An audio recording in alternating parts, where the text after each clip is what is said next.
What's up? Good morning, everybody. I hope y'all had a great night last night. I hope you slept good, and I hope you woke up full of energy.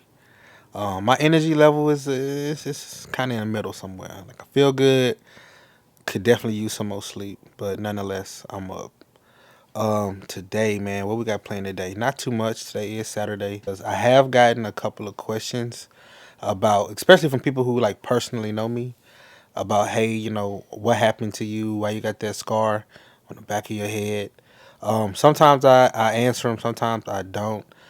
Never really something that I really used to like talking about, but now, you know what? I'm going to answer all the questions that I've gotten from people out in the public who see it and ask about it, and from people who know me personally who kind of inquire and wonder a little bit about the scar on the back of my head and what happened. So I'm going to tell you the whole story behind it.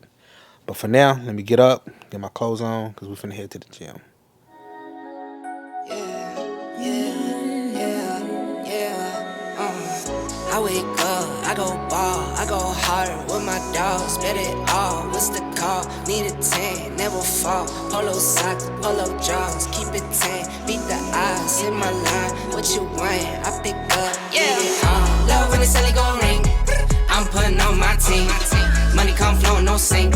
Spring, spring, spring, spring. Double cup, cup my drink. Love my little baby, no leak. I be counting money, no sheet. I get to it up in my sleep. Shorties had chain when the money came. Money bang here, I'm getting money back. Need a money counter for the money, ayy. No, I need you, so don't you run away. Mathematics act like a nerd. I be counting 30 by the third. Drop top doors, go vert. SRT, go skirt. Lately like a bub and sin. I handle the business, then I get love in Europe even. Ball so hard I used to play. So I decided to go ahead and walk to the gym. I'm not going to like the regular gym I normally go to. I normally go to Anytime Fitness, but today I'm gonna work out at the gym in my apartment complex. So I'm gonna walk down there, and I'll get in there and do a quick little workout. I'll see y'all when we get there. Oh, what's up, man? I see y'all beat me here. As you can see, I finally made it to the gym. The walk is not that long, but it's long enough. A little parched. This is the home gym. I love to come up here when I don't feel like driving all the way down to the gym. Everything that I need is here in the gym. I got the dumbbells, I got the treadmill, got some seated benches, elliptical. That's all I really need for a simple workout. So let's go ahead and jump right into it. Ain't gonna be long, just gonna do some cardio and some light dumbbells, and then we out of here, and that's it. While I'm doing my little walk, my little cardio, I thought I'd take the time to answer some questions that I've gotten from some people that I know, and even some random people that I know, all in regards to this 8-inch scar on the back of my head.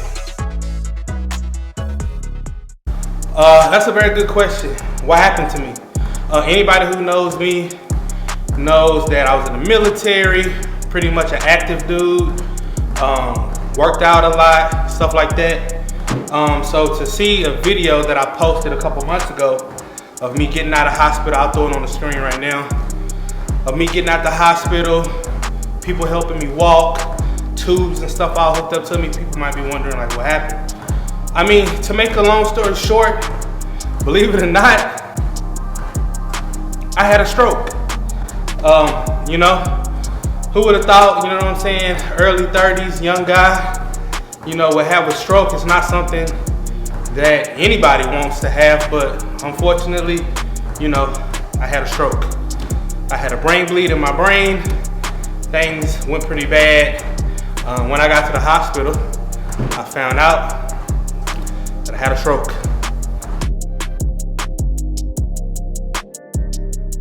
So when I got to the hospital, like I had just said, I found out once I got there that my blood pressure is what caused my stroke.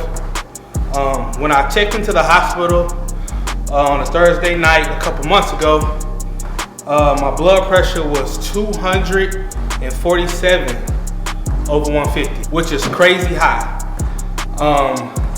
Anybody who knows anything about blood pressure that's way outside of a normal range. That's stroke level, that's a hospital level.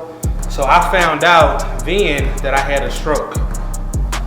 So when I got to the hospital, I ended up staying in the hospital for like a couple weeks. They did some pretty major surgeries on me, and I was able to recover. It's been about 6 months since the accident, so I've been able to recover. I'm back walking, I'm back working out. And the surgery that I had on the back of the head, it was in an area of the head called the cerebellum area. That part of the brain controls your balance, your motor functions, and things like that. And from what I was told, a lot of people don't survive surgeries like that because the recovery process is so hard on the brain and on the body when it comes to those type of surgeries. So I kind of lucked out through the grace of God. You know, I was able to have the procedure done and be alive to tell the story, even though there was a time in the hospital where I wasn't alive. You know, I didn't make it. I was passed out on my bed, knocked out, and had to be rushed to emergency surgery again for a second time after the first surgery. So things didn't happen too good for me in the beginning, but as time went on, you know, like I said, through the grace of God, I've been able to recover and get back to my normal self and get back to everyday life.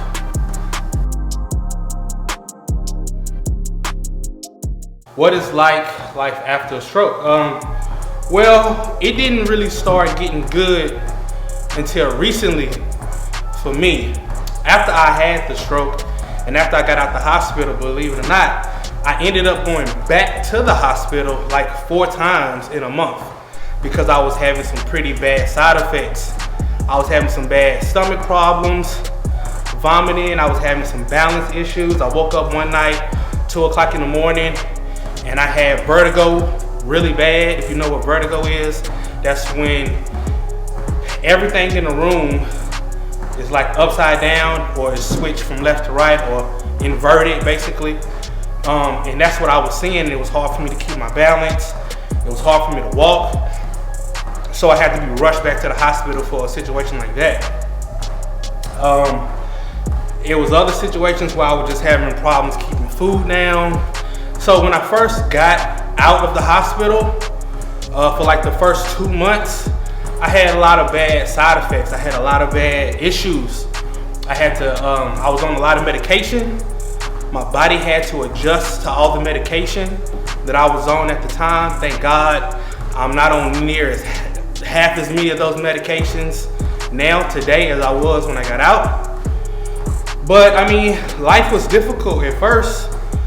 Trying to adjust to not being able to walk as good, not being able to run, not being able to keep food down a lot of the times, and just trying to learn my way to do things over again that I got so used to doing.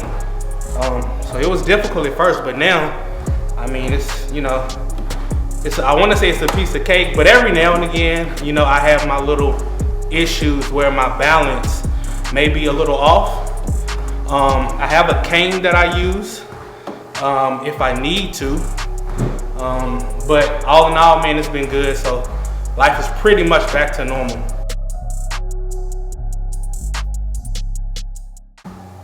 Did I have any signs? Yeah, I did actually. So the doctor had told me, it's funny, the doctor was telling me before my stroke actually happened, you'll have telltale signs that something is wrong. And of course, during that time, I mean, when I look, I didn't think I had any signs, but when I go back and I really look at things that happened a month before my stroke, I definitely had a lot of telltale signs. And the biggest sign that I had was I used to get migraines and headaches all the time. Now, before that, I never would get headaches. I never would have migraines or nothing like that. And if I did have it, I could just take a Advil, a Tylenol, and it'll just go away.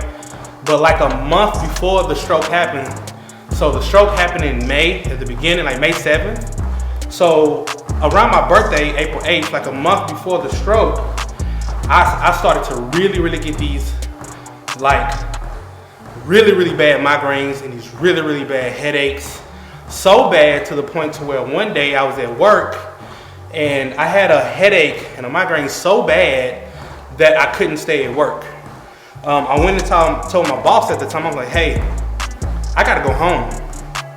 I have to lay down, take some medication because my head hurts so bad that I can't function. So the headaches and stuff that I was getting like every week were telltale signs that I probably should have went to the hospital then to get some assistance and get myself looked at because, you know, at that point, my blood pressure had probably gotten to a point to where it was critical and I needed to get some medication and things like that. Now, mind you, you know, throughout the whole entire year and a half that I was in Texas, when this situation happened, you know, I was definitely, I don't want to say partying, but I wasn't partying, but I was definitely crazy with my eating. I ate out every single day, for like a year straight when I was in Texas. And what I mean by that is I had breakfast, lunch, and most of the time dinner eating out. And I'm talking about steaks every day, right? Nice restaurants. And just putting a whole lot of bad food in my body at that time. And, you know, throughout that whole year of me being there, my blood pressure was slowly creeping up until finally it just got to the point to where a blood vessel in my brain couldn't take it anymore and it just popped. My blood pressure did used to be a little elevated. So the normal range for most people, or what they want people to be at, is I think between 120 and 80 or something like that. Mine would typically be about 130 to 85 or 130 to 90, which isn't bad. It's considered to be elevated, right? So I knew my blood pressure was always elevated, but it never got to a point to where it was just something crazy. But even when it was elevated, I probably should have went in, you know, got medication for it then. But I figured, you know what, it's not like crazy out of whack, it'll be fine. So I never got it treated, which, you know, ultimately it landed to me, you know, having a stroke. Yeah, so I kind of mentioned that a little bit. When I first got out of the hospital, yes, like I said, I had side effects. I had side effects from the surgery itself and then side effects from the medications I was taking. So at the time, I was probably on 7 different medications when I first got out the hospital. I mean, and like I said, those side effects ranged anywhere from vomiting, nausea, headaches. I don't want to say like erectile. Some of them did have some erectile dysfunction or whatever side effects that were on the label, but I didn't. Those medications, I didn't take them. But that shit there, I can't go for that. No can do, guys. Hey, bitch, you going too far. No can do. I'm gonna tell you right now, I didn't take them motherfuckers.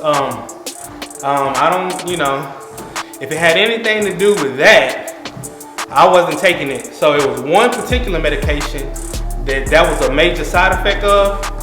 I didn't take that. I took everything else except that one because I don't want them problems. So I ain't never had them problems and I don't want them problems. So I didn't take that one.